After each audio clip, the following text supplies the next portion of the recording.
10, 9, ignition sequence start, 6.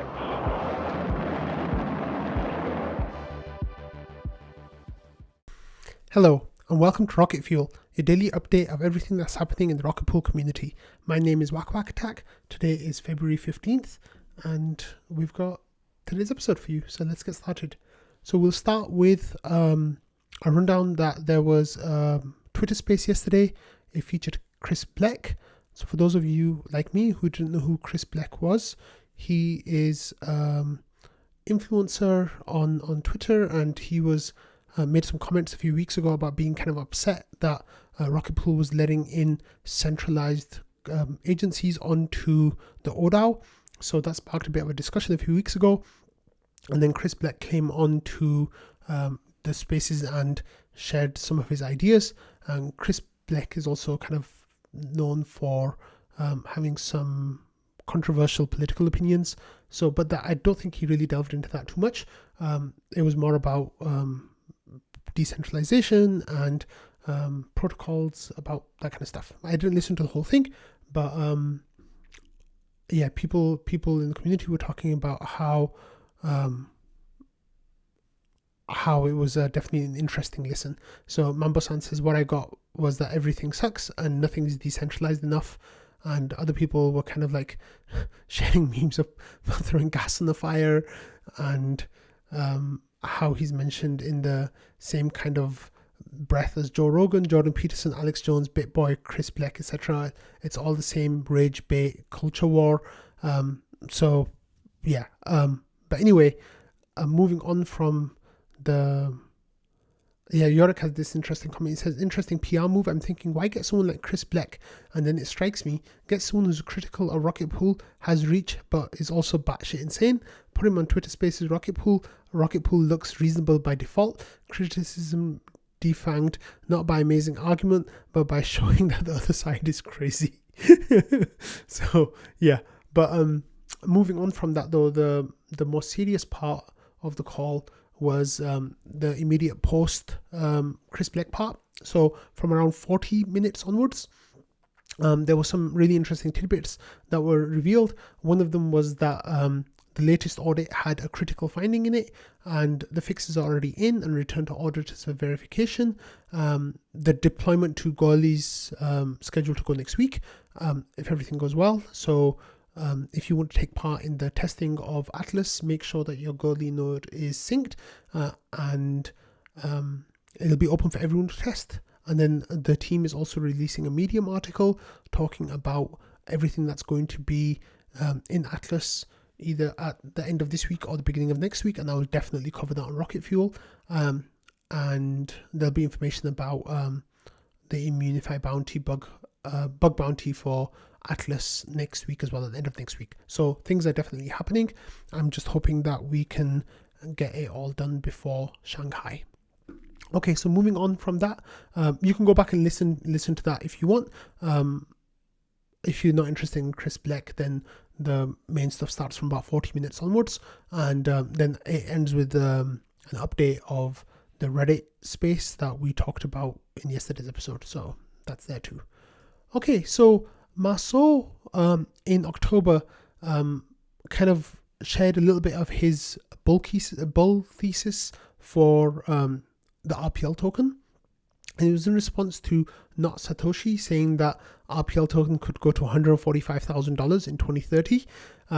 So Marceau starts by saying less crazy than it looks, but still a little bit crazy. And then he kind of like shares his numbers, and he says that his price target was 0.12 to 0.24 on RPL ETH ratio, with a moonshot target of 0.4 if all the stars align. So that was a really great post that people really loved from October. And yesterday Marceau put out an update. He says, update time, it's been 6 months, so I thought I'd push an update that has more recent assumptions and info.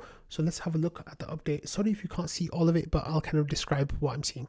So there's a few parameters The first is the percentage of the RPL stake that's effective, our ETH supply, and that covers ETH staked, Rocket Pool market share, ETH collateral per validator, and then below that we have RPL collateralization, and then the outcome is the RPL market cap in ETH, RPL ETH price, projected price multiple, and then the probability of that happening, and then the weighted projected price. So let's have a look at what Marceau says. So he says the bearish case is, I'm just going to get to the ratio, right, is 0.011. So that's we're way above that. The conservative case is 0.033, and we recently just went above that, which was really exciting to see, and I'm very happy about that. He says the base case is 0.072, at which case he says 50% of RPL will be effectively staked under 150%. Our ETH supply will be around 2.75 million. The amount of ETH staked in total will be about 40 million. Rocket Pool's market share will be about 10%. And then ETH collateral per validator 10, RPL collateralization around 25%. And currently that's 88%. And then the outcome, he says, is RPL market cap will be 1.375 million ETH, 0.072 ratio, which is just over 2x from where we are now. And then projected price multiple, this says 2.6. 2.6. So from where we are now, which is amazing. So he says the average of that happening is 30%. Let's look at the bullish case. You can have a look at all the numbers yourself, but the bullish case says that 60% of RPL will be effectively staked. There will be 7.3 million our ETH supply with 60 million ETH staked. That's 15% market share for Rocket Pool. ETH per validator will be 6. RPL collateralization percentage will be 35%. And then the outcome there is 4.265 million RPL market cap in ETH. The price will be 0.223, and the price multiple from here is 8x, and the probability of that is 10%. So the overall, so the weighted projected price, like taking all those probabilities into account, is 0.087. So then, that's really cool to see. The numbers have come down a little bit from the previous projections that he shared in October, but what you can see here is that they're still incredibly bullish from where we are. So then he says, here's a quick thread explaining the difference and reasoning behind version 1 and version 2. So he says the things that are positive is the RPL percentage staked. So he expected this to plateau, but it's still there. And then he says neutral is the number of ETH staked. This is unchanged. I continue to think we'll get meaningful inflows, and base case is 40 million. Our Rocket Pool's market share, he says this is positive, and he's shifted it upwards. Neutral, our ETH collateral per validator. He says, I still think this assumption is fairly conservative, but if we get LEB4s sooner than expected, there's still a lot of uncertainty in terms of conversion rate. Negative, he says, RPL collateralization. I've shifted this one down fairly significantly, and this is the place where the main changes in the numbers comes from, due to a variety of factors that I won't get into here, which I'm very curious to see what those variety of factors are. Maybe that can be a thread on its own. And he says, although interestingly, this number is sitting at 90% and continues to trend up with price, so there's still the potential for flywheel effects if number goes up, but I won't argue that as being sustainable base case, but things can definitely get silly in the bull market. He says, as always, you should adjust these numbers according to your own assumptions. Plenty of room for growth left. We're just getting started. There's a link for the spreadsheet as well in the tweet, so definitely go and check out that link and play around with, make a copy of the spreadsheet and play around with the numbers. But I'm definitely excited. And in the tweet he said that Evan asked Marceau, what is the timescale here, and he said it's 12 to 18 months. It's mostly dependent on how quickly ETH stake rate grows. So that's what it is. Like, as the ETH pie grows, then hopefully we can take a bigger share of that. Okay, so let's move on. In yesterday's episode, there was some news about new Grafana dashboards being in the next update, but there were no screenshots shared at the time. So Joe was kind enough to share some screenshots with me of what the Grafana dashboard would look like, and so one of the things that was funny was Shifrin had this comment saying, considering I look at mine every day, I'm disappointed in myself for having a hard time figuring out what's new. So then Joe explained what's new. He says there's EC metrics, CPU, RAM, and peers, and all clients are rolled into one dashboard, which before each client had different dashboards. Smoothing pool ETH is in there, ETH and unclaimed rewards is in there as well, and then there's voting stuff in there, and VC, CPU, RAM, I guess, but they're basically zeros or whatever. And Sneaky Ninja Guy says, how are the smoothing pool stats updated? And Joe says, by querying the chain. I don't know what you mean. He says, like right now we have to rely on rewards trees to be generated so we can see what each node is getting in terms of smoothing pool rewards, right? And he says, oh, how do the unclaimed rewards work? And Sneaky says, I thought that was something of a manual process. He says, yeah. No, or is this just reporting finalized? And Joe says, it just tells you how much you haven't claimed from your local rewards files. It doesn't track pending rewards that haven't been put into a tree yet. So that will go into the next smart node stack update, which is really exciting to see. Okay, so yesterday there was a huge spike in gas. Let me actually show you ultrasound money. There was a huge spike in gas, and gas has been used like tremendously. As you can see with this graph here, in the last couple of weeks, we've pretty much trending towards a vertical line downwards, which is really amazing. And on current rates since the merge, we're on track for burning 235,000 ETH a year, which is really cool. Which is definitely really cool. So what happened yesterday was there was this huge spike right here where gas went up to 800 Gwei pretty much, and people in trading were really talking about it, and it seemed like it was related to Blur, which is an airdrop that's happening, and people were trying to claim the airdrops as soon as possible so they could sell them. And so like Zemo said, who in the world would pay that much for gas? And Noctua says, I just did, and he says airdrop worth it to claim and sell despite the gas cost due to price changes, so it makes sense that people are willing to pay this price for gas. And it's Blur NFT minters apparently. So yeah, there was definitely stuff going on. So the great thing about that is that the smoothing pool gets outsized blocks in that time.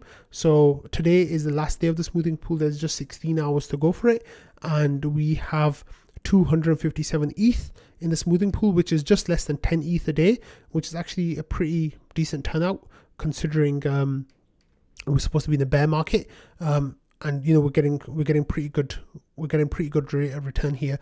It's not too far less than November when all the FTX stuff was going down and we had huge gas spikes.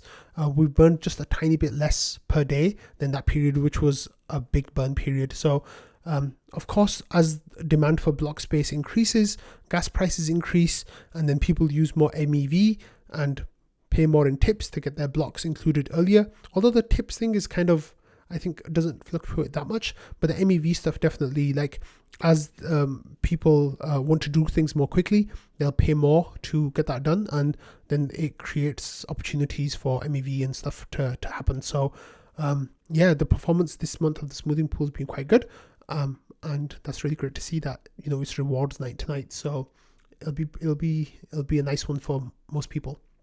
So talking about rewards night tonight, Fizz says, wow, rewards day really creeps up. Tonight I plan to host a Zoom call viewing of the Merkle tree generation phase beginning in about 17 hours.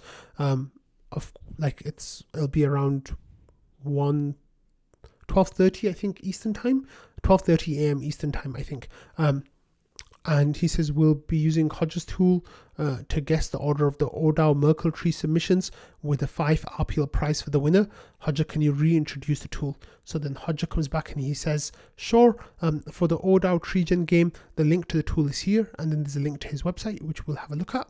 And he says, but for completeness, the site is laid out with the intent that you can probably just work it out by pressing the buttons. I've also written the instructions on the site, but for completeness, the key instructions are this. And he says, pick the order in which you think the ODAO submit will tree-gen their submissions on chain, generate the SHA-256 hash the site gives you, and privately save your URL for step 4, which includes your guess and the salt for your guess. Post your hash in predicted order of the ODAO submissions. No editing your hash comment in Discord will disqualify your hash. Wait till ODAO reaches consensus on the tree gen submission. You can paste your URL to reveal your guess, which is proven by matching the hash you posted in step 3. Fizz has also mentioned that if you don't put him as rank number 1, you'll be disqualified, which is great. So those are the rules of the game. And like I said, Hodger made a website that kind of does the whole thing from beginning to end, which is really nice to see. And like it lets you select the different ODAO members in order. So like if you choose Fizz and then choose Sasano and then the Rocket Pool team nodes and then Bankless and I want to say Rocket Scientists. That's actually, I want to move the Rocket Scientists up, and I want to move the team up ahead of Sasano as well. So let's do that. Yeah, so that if I did that, then I could generate my hash, and then I get this output, and it says copy the hash below and paste it into Discord to stake your claim to victory, and then save this link below. So this is the secret link that you have below. Step 2, don't share this with anyone. And then there's a URL with the salt as well. And it says after ODAO reaches consensus, reply to your post in Discord where you posted the hash with this URL. This reveals your answer and proves the original hash matches your guess. So that is my guess, but like that definitely is it's so simple, right? It's really easy to do. And then the final step is verify, and then that you can get your score and see how you did, just to make sure that you are ready for claiming your prize if you got a high score. So that's really great. And then the rules changed a little bit this time. Hodger says, not sure if you're going to run this competition again this month. This was from a couple of days ago. He's just checking to see if you're okay with the scoring on the site, since RPL price has changed a lot and scoring has changed. If not, let me know what you want updated. He says currently 1 point for correct guess on the rank. So if you guess Super Fizz first and Super Fizz comes first, then you get 1 point. And he says 0.25 points for being one off, e.g. guessing RPL 1 came second when it came first or third. It says maximum points possible per person is 8. And I think last time Hodger got 5 points. I think Hodger won, I'm not sure, got 5 points to win. It says 1 point doesn't necessarily equal 1 RPL. So it's up to you how you want to scale it. Just let me know so I can push up any updates. So Fizz says, it's my honor to support this game with 5 RPL a month. It's a small expense to bring greater transparency to ODAO duties. As far as the scoring, it was never my sticking point, so I gladly welcome any fair system you've developed. And then Hodger says, cool, I'll leave the system scoring as it is. The 1 point for correct guess is the same as before, so the only real change is 0.25 points for 1 off for a little bad luck protection. So that's the game. Join the thread and submit your scores. I think people have already started doing that. If you look at the predicted order of the ODAO game, let's go to today, jump to present. Yeah, people have already started putting their hashes in here, so you can see all the hashes and you can, have a look. So it's really, really cool. Okay, next, Coinbase had meeting institutional market call. So let me actually play this. And you can listen for it for a few seconds. Liquid staking landscape is another one that's kind of gaining a bit of traction, especially with obviously the Sequoia testnet coming up, and then also the Shanghai mainnet upgrade coming up next month in March. So following along with, if folks that are following on the slides, you can see some of the traction, especially that Rocket Pool, one of the largest liquid staking providers, has gained over the last month. It crossed over $1 billion in TVL. Similarly, with Coinbase wrapped ETH and even Lido gaining more ETH deposits. And one particular trend of note over the past week has been the pegs of these liquid stake derivative tokens converging closer to ETH. Yeah, so it's really cool that Rocket Pool is now more and more frequently being mentioned in in places where it didn't used to get mentioned before. Like we saw that with Coin Bureau this week, like it was first ever mentioned a Rocket Pool on there, and now Coinbase are talking about Rocket Pool. Of course, Coinbase are a member of the ODAO, and well, they will be a member of the ODAO soon. So that, it makes sense that they mention Rocket Pool, but it's definitely growing in the public consciousness, which is really fantastic. So I just thought I'd highlight that for you. Okay, next we had this race that happened, this poll that happened a few days ago from Beta Finance saying, poll time, which pair of tokens should we list on Beta Finance this week? And we'll be buying some tokens and adding the liquidity to the winning pools. And then it was Pendle and Liquidity, or RPL and Osquith. I have no idea what that token is. So it was a very tight race. It was 52.48. An RPL won with OSQTH, and it'll be listed on Beta Finance this week. So more and more of these listings are happening as well. I'd never heard of Beta Finance before. I don't know what Beta Finance is or isn't, but it's really cool that it's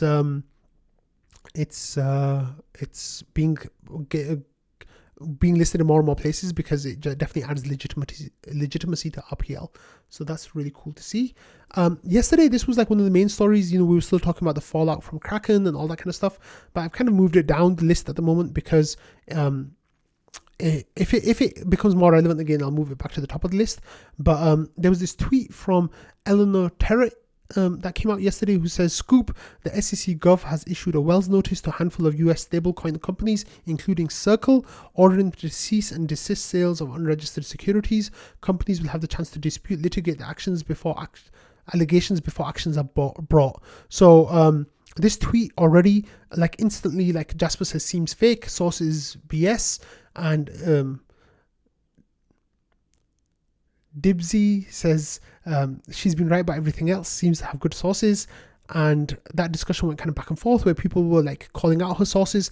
And then what ended up happening is the person who made that scoop, people were like saying this is FUD, like just be careful. And she's a Fox Business journalist with sources. So yeah, it's like, who knows what's going on. And then it turns out that she actually deleted her Twitter account because the tweet was wrong. So she deleted her whole Twitter account. And Meek said, has, as far as I know, I don't want to dox Meek or anything, but has some relations with Circle. He says it's all bullshit. Crypto Twitter is all sharing the same garbage from that AP Abacus account. So that's the original source, and it's not a very good source. So people are kind of spreading misinformation. And then afterwards the person deleted their account. And Meek shared this tweet, I'm sorry, but someone needs to call out AP Abacus, constantly spewing fake news like it's truth-based and complete rumors. Also, don't tweet Scoop when it's not even confirmed by real sources, which is definitely a good point, because there's a lot of garbage out there. So yeah, I don't have the follow-up tweet, but it turned out that the whole thing was completely wrong. And yeah, look, people saying Circle has not received a well notice, and then it resulted in the person deleting their Twitter account. So yeah, there's definitely FUD going around. So please take all news that's coming out, especially some stuff that seems really, really big.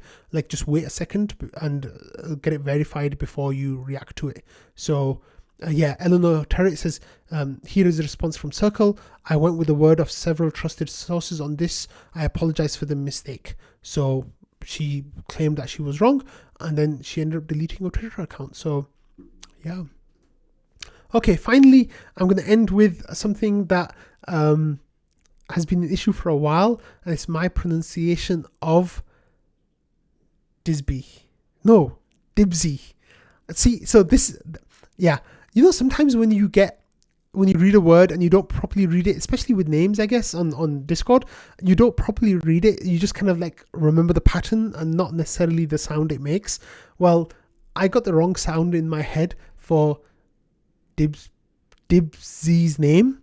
See, I'm really struggling to say it now. So I've been saying it wrong the whole time. I've been saying Dib-z, no, Dib-z, but it's actually Dib-z.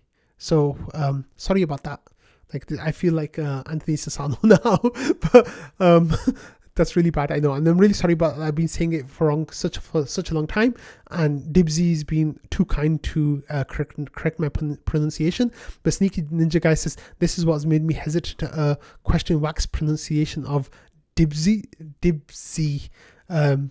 and he says it's not just me then, and basically I've been pronouncing it wrong for weeks and months. So on that note, I am going to end the episode, and by saying I'm sorry. So have a great day, everyone. It's Wednesday. It's Rewards Day, so happy Rewards Day, and I'll see you all tomorrow. Bye.